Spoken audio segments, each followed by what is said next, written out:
Bonjour à tout le monde. Nous voulons vous donner des renseignements sur la ville d'Istanbul. C'est la plus grande ville de la Turquie. Donc c'est une merveille de ville. Elle est très connue en Turquie. Aussi c'est une ville très ancienne, bien sûr les Byzantins.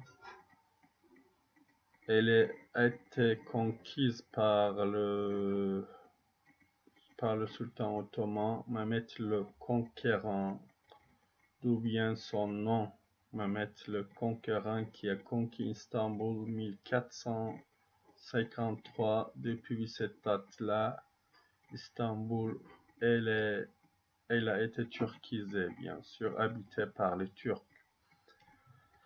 Au niveau du tourisme, qu'est-ce qu'il y a d'intéressant à voir?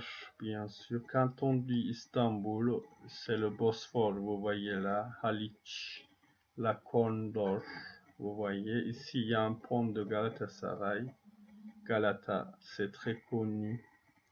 Il y a deux ponts sur Haliç, vous voyez. Le troisième, c'est ici. Mais nous sommes juste ici, au milieu d'Istanbul, plutôt. Sirkeci, par exemple. Qu'est-ce qu'il y a d'intéressant à voir? Juste au cœur d'Istanbul, où il y a beaucoup de choses à voir. Ici, la basilique de Yerebatan. Déjà, c'était la source d'eau d'Istanbul. C'est intéressant de voir. Tout ce que vous voyez là, ici, vous pouvez voir toujours à pied. Ça veut dire Sirkeci, et ici Topkapı, le palais de Topkapı, où il y a beaucoup de choses à voir d'intéressant à pied, vous pouvez le voir. C'est juste près Gülhane, où il y a un arrêt de tramway d'Istanbul. Vous voyez là. Où Istanbul Archéologie Müzeleri, c'est aussi le musée d'archéologie d'Istanbul. C'est le palais de Topkapı. Il y a aussi un palais, vous voyez là, on l'appelle Çinili Köşk. Vous pouvez le voir ici. C'est intéressant à voir, vous pouvez aller voir. Surtout Topkapı. Vous voyez, c'est le musée de Topkapı aujourd'hui. C'était le palais des sultans ottomans. C'était très fameux. Donc, et aussi,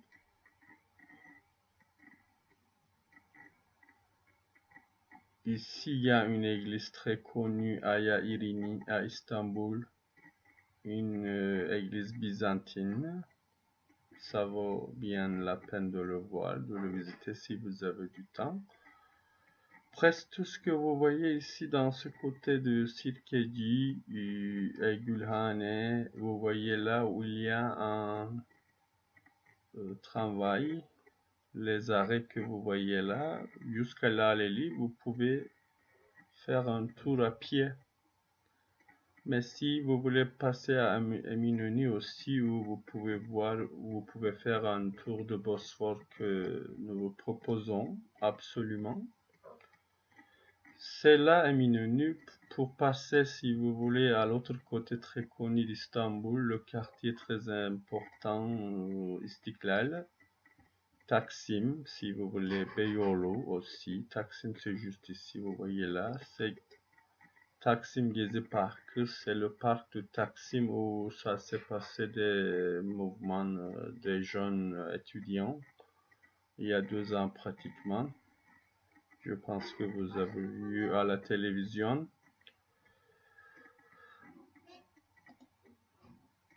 Voilà, ici, l'autre côté de Istanbul, l'autre côté de...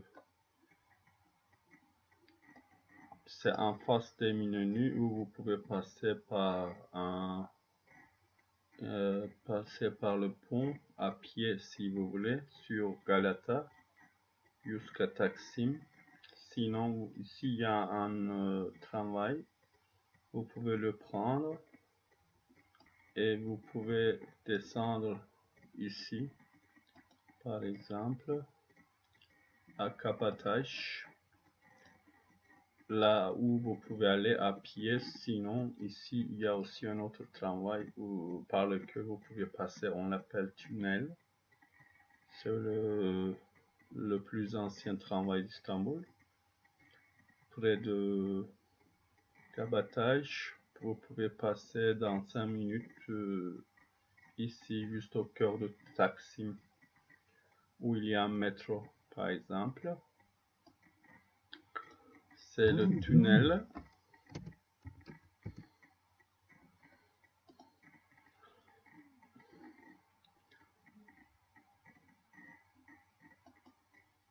Ici, par exemple. L'autre côté, vous êtes là, Karaköy. Il y a 2 ports de Karaköy. Vous voyez là. C'est le tunnel par lequel vous pouvez passer justement ici. Pera. Vous voyez là.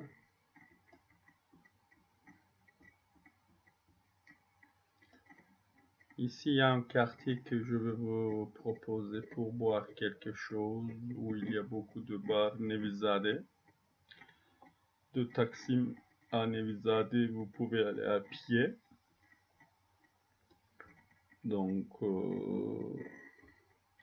c'est joli là-bas. Vous pouvez passer de très bons moments. Et donc, ici, vous passez ici le tunnel jusqu'à Taksim. Là, c'est le boulevard de Taksim. Vous voyez, c'est là Galatasaray, où vous descendez le tramway que vous prenez de tunnel. Juste à côté, il y a Çiçek Passage, le passage aux fleurs, on l'appelle en français, on peut dire. Aussi, il y a de très bons restaurants.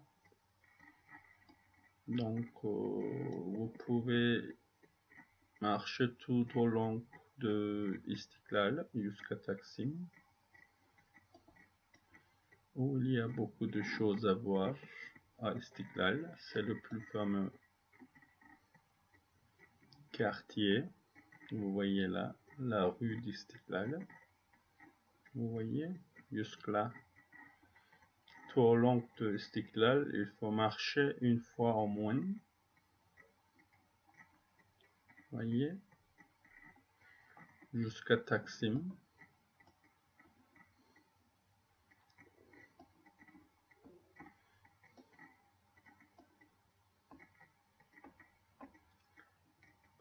Voilà. Il y a encore beaucoup de choses à voir, mais bien sûr, c'est une très grande ville, donc il faut au moins avoir 3-4 jours ici. Pour Istanbul, on vous conseille d'avoir au moins 3 jours, 3 nuits de passer. Au niveau du choix des hôtels, soit aux environs de Taksim, c'est juste au cœur de la ville, soit ici à Eminönü, Sultanahmet, ou Beyazıt.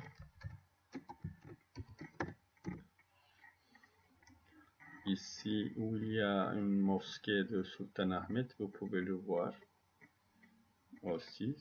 Ici il y a une fontaine que vous pouvez voir, Almanci, c'est la fontaine allemande.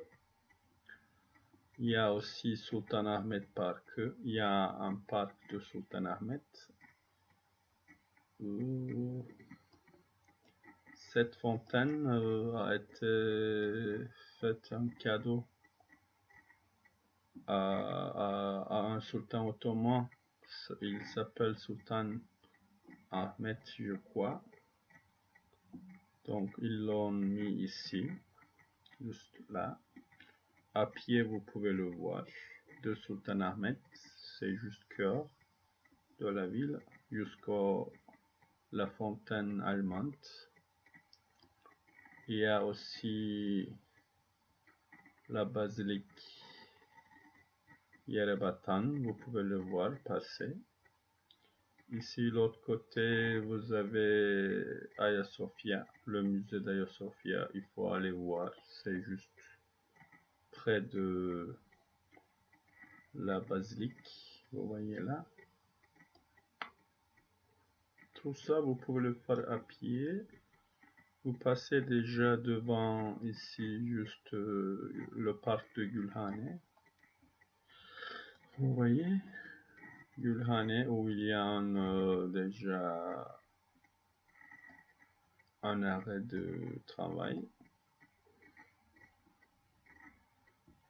Vous pouvez aller jusque là, jusqu'à Sirkeci, de Sultan Ahmed à Sirkeci. Mais si vous voulez voir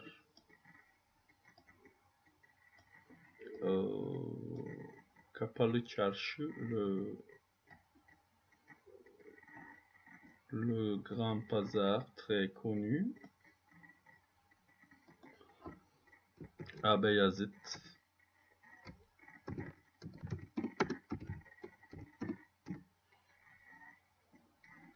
Vous voyez ici, sur le grand bazar, vous voyez là.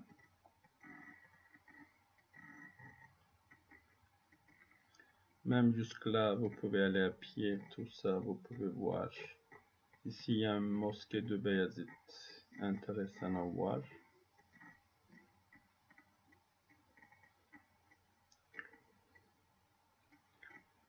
Voilà, tout ce que vous pouvez facilement voir à pied.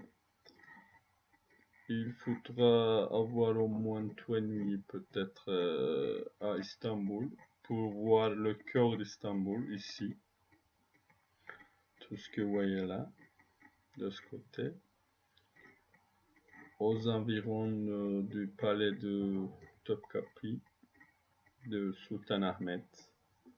Vous avez le pont de Galata sur Haliç, la Corne d'Or, vous voyez, vous passez de l'autre côté. Jusqu'à Taksim, il faut aller, mais il faut voir absolument Istiklal. Aussi, bien sûr, Nevizade, je vous ai conseillé de voir. Vous pouvez aller jusqu'à là à pied, sinon par le tramway.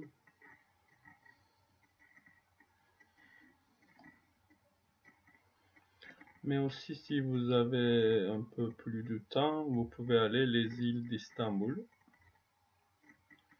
Il faut les voir absolument aussi. Büyükada.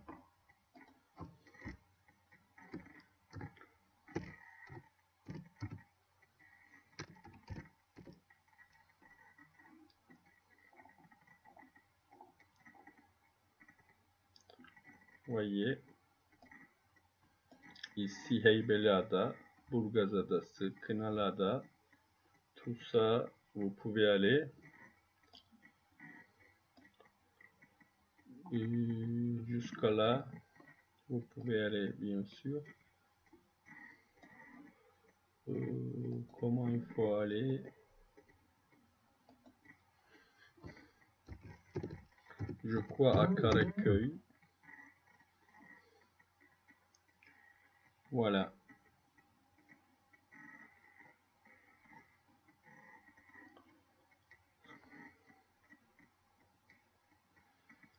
À Karaköy, où vous pouvez prendre un bateau, un petit bateau, avec lequel vous pouvez aller jusqu'à les îles de Istanbul même.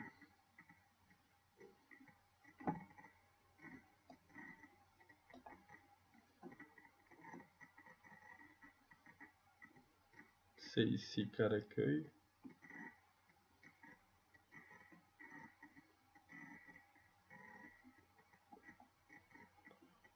Voilà, pour Istanbul, nous allons continuer à parler d'Istanbul sur notre chaîne pour les francophones du monde. Merci de nous avoir suivis. Merci beaucoup. Au revoir.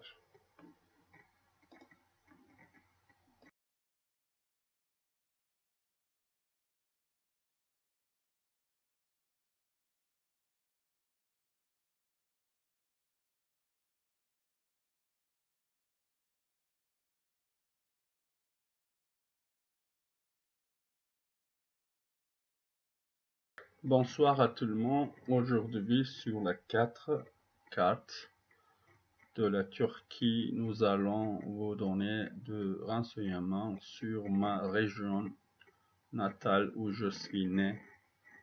Je vais vous parler de la Cappadoce.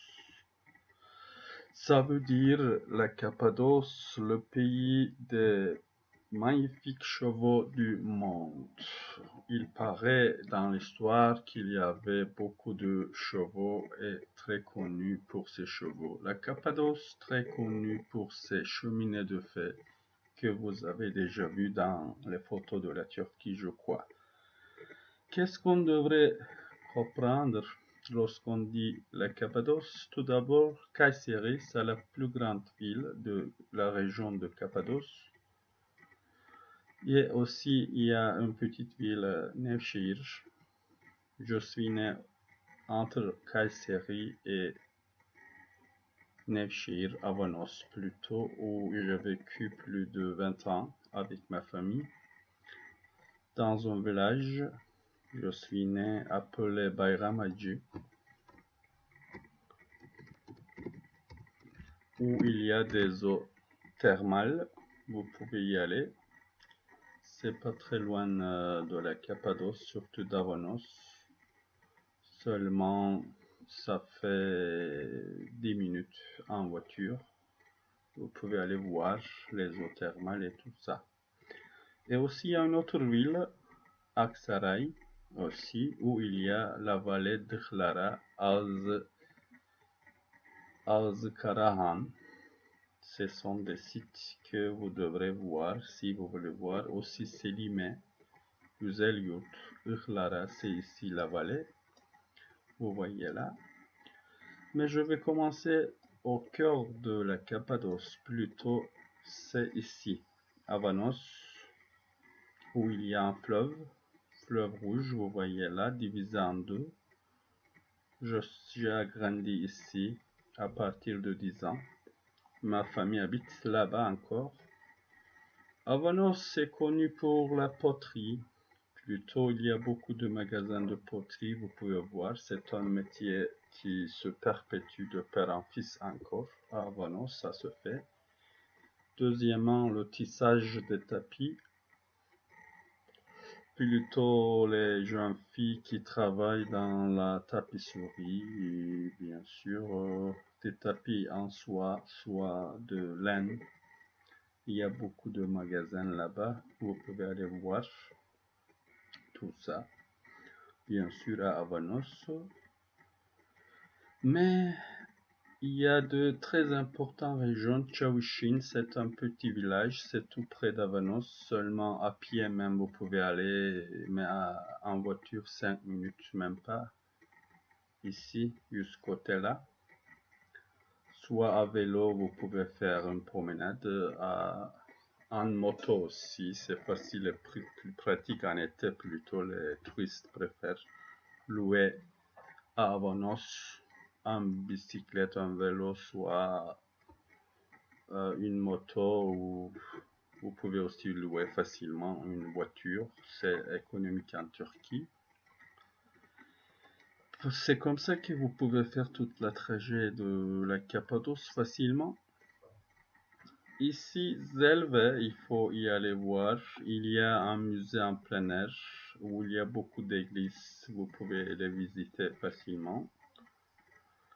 Et Görem, c'est tout près de Çavuşin et Zelve, c'est entre les deux. Vous voyez là, ici, il y a un musée aussi en plein air. Vous pouvez voir. C'est un petit village, on peut dire, mais il y a beaucoup de choses à voir à Görem, surtout le musée en plein air. C'est très grand et c'est très visité par les touristes qui viennent. En Turquie, surtout en Cappadoce, c'est très touristique. Aux alentours, vous pouvez voir beaucoup d'hôtels si vous voulez loger, soit à Avanos, je vous conseille, soit à Görem. Et Uçhisar, vous pouvez aller jusqu'à vers Nevşehir, c'est la ville, où il y a une stadelle de Calais. C'est juste, ça se voit partout de Cappadoce. Vous pouvez monter jusque-là, si vous voulez.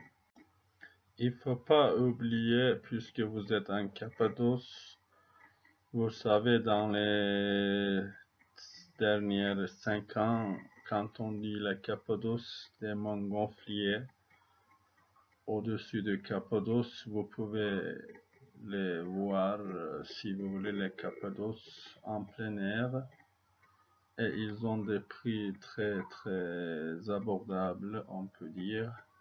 Ça vaut vraiment la peine de voir la Cappadoce comme ça sur un montgolfier. Ça sera vraiment une expérience que je vais vous conseiller absolument.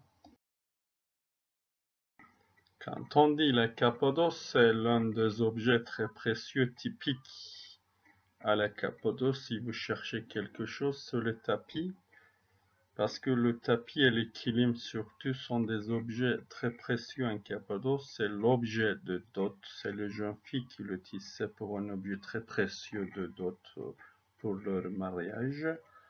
Aussi, ça c'est un métier perpétuel de mère en fille, on peut dire, ça continue depuis des siècles, on peut dire. Surtout chez les nomades turcs qui les utilisaient, la tapisserie avec eux, ils vivaient dans les tentes et ils s'en servaient, les kilim, soit les tapis.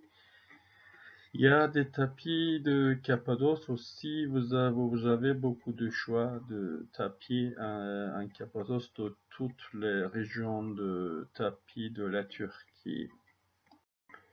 Quand on parle de la poterie, la terre rouge, soit l'argile blanche, la terre rouge que vous voyez dans la photo, vous voyez un exemple d'un vase typique à la forme hittitienne, les Hittites qui le faisaient déjà.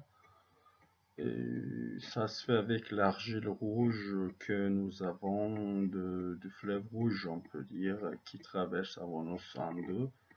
Si vous voulez des objets et vous faire une expérience, comment ça se forme des objets en argile, comment ils le mettent en four et tout ça, vous pouvez voir dans les ateliers au centre d'Avanos surtout.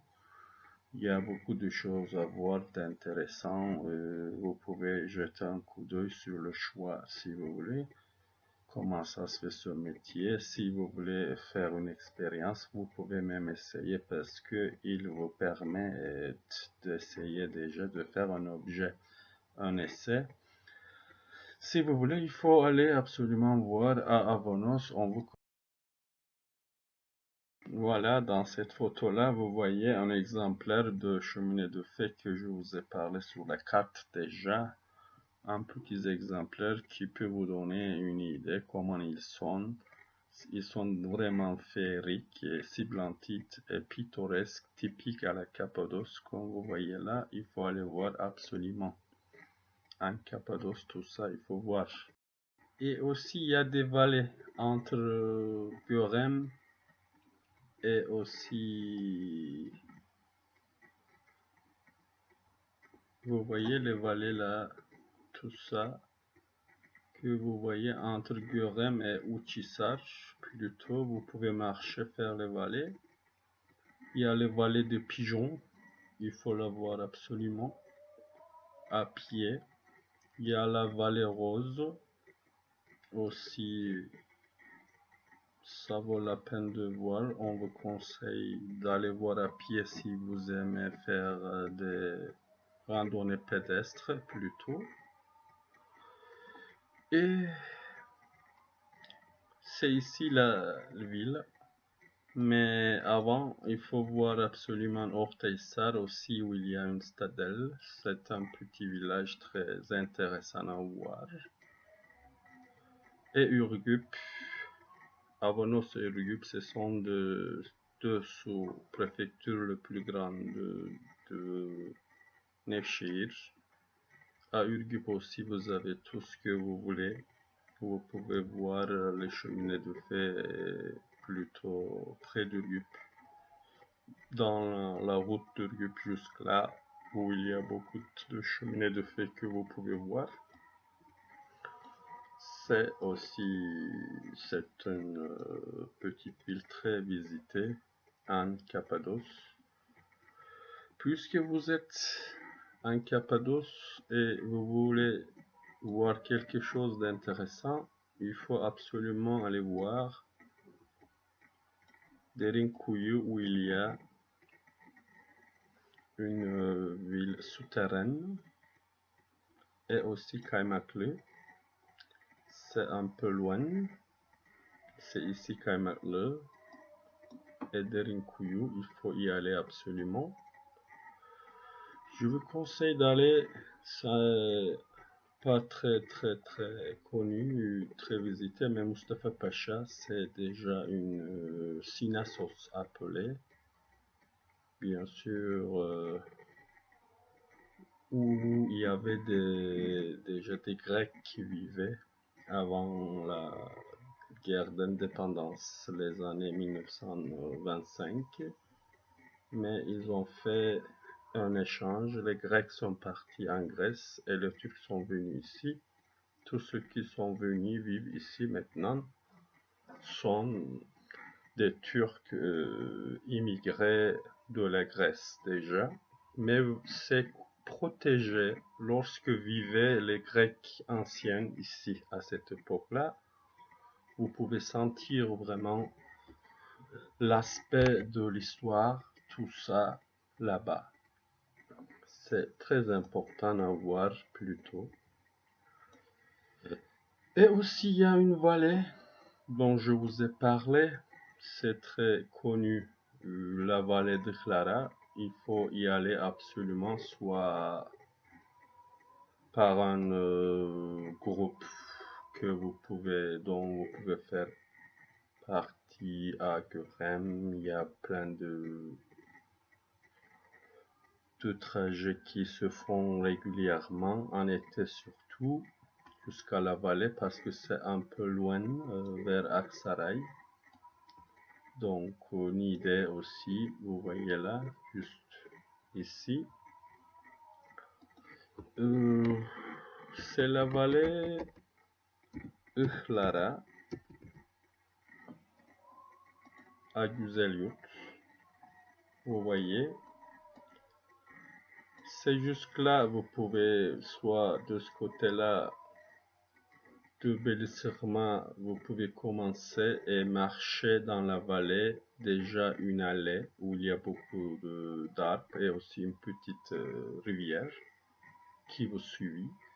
C'est pourquoi même en plein air, vous pouvez visiter facilement tout au long de la vallée. J'ai déjà fait ça à pied 2-3 fois. C'est pas très difficile de le faire, comme je vous ai dit. Vous êtes à l'ombre, protégé par l'existence des arbres qui vous suivent partout et de l'eau froide. Vous voyez, vous pouvez faire toute la vallée à pied. Si vous voulez, je vous conseille de le faire à pied absolument. Vous pouvez visiter Güzelyurt aussi, c'est joli. Là-bas, à Selime aussi, il faut y aller voir beaucoup de choses intéressantes dans l'aspect de la Cappadoce, quand on dit des cheminées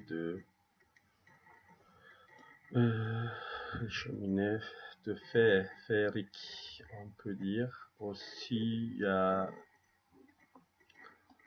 ou de ce côté-là, il peut parler de Kayseri, c'est la plus grande ville de la Cappadoce. Ici, il y a un mont Erciyes auquel la Cappadoce doit tout, surtout les tufs. Le tuf jeté par le mont d'Erciyes, c'est un volcan ancien. Il a jeté jusqu'à Nevşehir, aux alentours de Ürgüp, d'Acıgöl, de Kaymaklı, de la Cappadoce que vous voyez là, partout. Donc c'est comme ça que a formé les cheminées de fer, les tufs. Donc vous allez voir partout de Nevşehir, même le mont d'Erciyes. Maintenant, il y a aussi une station de ski. Maintenant, ça se fait à Kayseri. Kayseri, c'est important aussi où il y a un aéroport. Par exemple, de France, d'où que vous venez, de l'Europe, des États-Unis, je ne sais pas quoi que ce soit dans quel pays, mais vous pouvez à Istanbul, de Istanbul à Kayseri, il y a des vols réguliers. Vous pouvez joindre facilement. Ça dure 45 minutes, soit 1 heure d'Istanbul-Kayseri. Et de Kayseri à Nevşehir, ça fait presque, il y a des bus réguliers si vous voulez prendre. Ça dure même pas 1 heure, on peut dire. Avanos tout près, 40 minutes pratiquement. Ürgüp 45-50 minutes. Si vous avez des hôtels à Avanos, à Ürgüp, à Görem, vous pouvez facilement passer de Kayseri en bus. Soit à Kayseri à l'aéroport, vous pouvez louer une voiture. Comme ça, on vous conseille d'avoir au moins 3 nuits en Cappadoce. Premièrement, vous allez voir tout ce qui est près de Nevşehir, Avanos, Ürgüp. Et qu'une journée totale, il vous faudrait pour la vallée de Dihlara. Si vous voulez faire des randonnées pédestres, vous pouvez commencer par Avanos. Jusqu'à Çavuşin, vous pouvez marcher, par exemple à pied. De Çavuşin à Zelve, ici, vous pouvez marcher à travers les cheminées de fer. Ici, il y a à Zelve un musée en plein air dont je vous ai déjà parlé. Ça, vous pouvez le visiter. Vous pouvez marcher jusqu'à Aktepe, par exemple, là. Soit vous marchez jusqu'à Görem. Bien sûr, il vous faudrait peut-être un guide parce que à travers les cheminées de fer, les monts de Cappadoce, vous risquez de vous perdre. Mais si vous avez déjà une carte avec laquelle vous pouvez facilement faire une randonnée pédestre toute la journée, j'ai déjà fait tout ça. Et il y a la vallée blanche de Görem jusqu'à Uçhisar. Vous pouvez marcher. Aussi, c'est pas indiqué. C'est tout ça ici. Vous allez marcher, ça sera plus facile. Pour les francophones, en Cappadoce, il n'y a pas beaucoup de difficultés. Où que vous soyez, il y a beaucoup de gens qui parlent parfaitement bien le français, mieux que moi à la fois. Ne vous inquiétez pas, on va vous aider de toute façon dans ma région. Vous n'allez jamais vous dérouter, vous déboussoler, parce que nous sommes tous là très sympathiques. On va vous hospitaliser. Vous allez voir là-bas l'hospitalité turque. On vous conseille d'y aller. Bien sûr, dans les émissions que je vais faire après, je veux parler tout en détail d'Avanos, d'Ürgüp, l'histoire de la Cappadoce, la vallée d'Ihlara, un peu d'histoire de Kayseri, tout ça plus en détail, mais maintenant, je vous ai indiqué seulement, on se contente de vous indiquer seulement où il faut aller absolument en Cappadoce. Je vous résume. Il faut voir Avanos, Ürgüp, Çavuşin, Görem ou Çisar. Tout est déjà, vous voyez là, et Mustafa Pacha, absolument, où déjà il y avait des Grecs qui vivaient avant la République. Vous voyez de ce côté-là, tout ça, ça prend pas beaucoup d'heures, surtout en voiture, un jour. Ça vous conviendra, ça va vous suffire, parce que c'est même pas 5 minutes avant nos Çavuşin, de Görem Çavuşin 5 minutes, Ürgüp c'est 10 minutes de Görem, Ortahisar Görem 5 minutes. En voiture, 10 minutes c'est quelque chose. À pied aussi, 1 heure, il faut maximum, pour ceux qui veulent faire des randonnées. Et aussi, si vous voulez aller à la vallée de Clara, bien sûr, 2 heures, 2 heures et demie à la fois, il faut mettre en voiture. C'est pourquoi il faut avoir absolument une voiture avec vous. Si vous voulez, vous pouvez louer. Si vous voulez pas louer, il y a des tours réguliers de Görem, surtout. Ils font faire un tour de tous aux alentours de la vallée de Clara. Même vous allez faire avec un guide, vous pouvez faire une randonnée dans la vallée.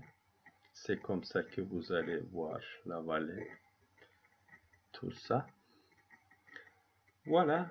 Si vous voulez, vous êtes intéressé et vous avez une voiture à Kaymakli, Derinkuyu, où il faut aller voir les villes souterraines. Ils sont vraiment très intéressants. Voilà. Si vous voulez voir la Cappadoce, on va être très content. On vous remercie de nous avoir suivis. Bonjour et bonnes vacances à tout le monde, à tous ceux qui veulent venir en Cappadoce. Bonne journée. Au revoir.